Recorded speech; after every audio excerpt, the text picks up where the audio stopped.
皆さん、こんにちは。日本語教師のあやなです。Hello everyone, I am Ayana from Offline Japanese Tutor. I've been uploading step-by-step lesson videos, so if you'd like to develop your learning habit and master Japanese, please subscribe to my YouTube channel. In this video, we are going to learn how to ask his or her phone number in Japanese. If you haven't learned any greetings yet, please check out the other my lesson videos. Okay, let's get started. 始めましょう。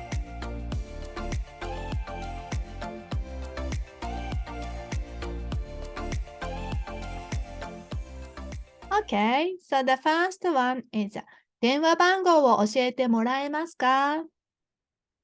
So I will pronounce it slowly. 電話番号を教えてもらえますか？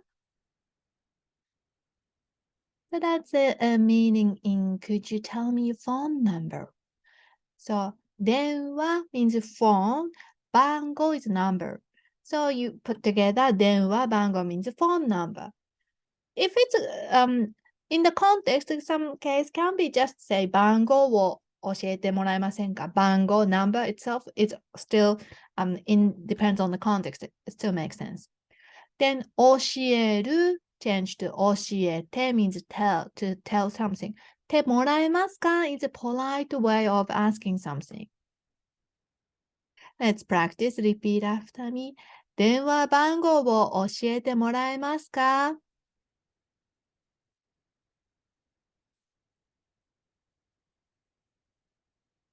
Then informal way is 電話番号をI didn't put the 電話 just the 番号を教えてくれない is informal.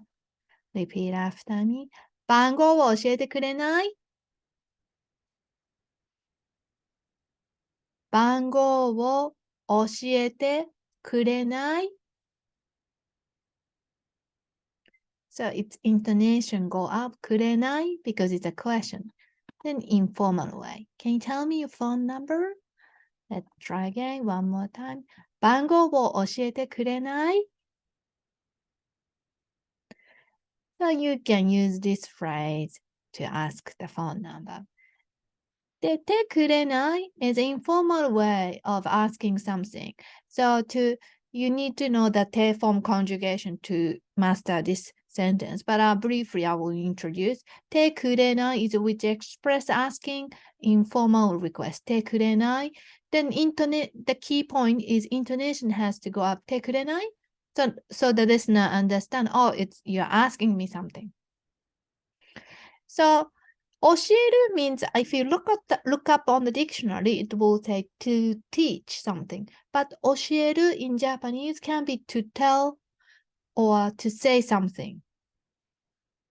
So it's to me not only teaching, but also 教える in Japanese is to tell, to say something.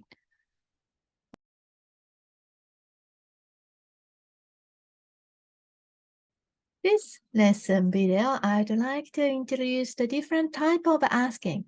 Japanese language has different type of way to ask. The following examples are ranked in order from most polite to the most informal.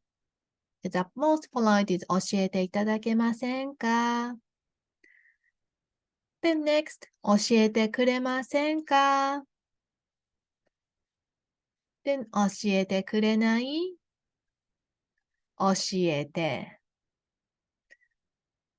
So the longer, the more polite one. So if you are in business situation, you should use it polite.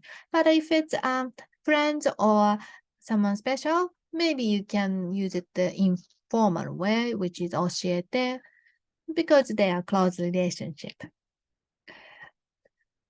Okay, let's go through pronunciation together. Repeat after me. 教えていただけませんか？教えてくれませんか？教えてくれない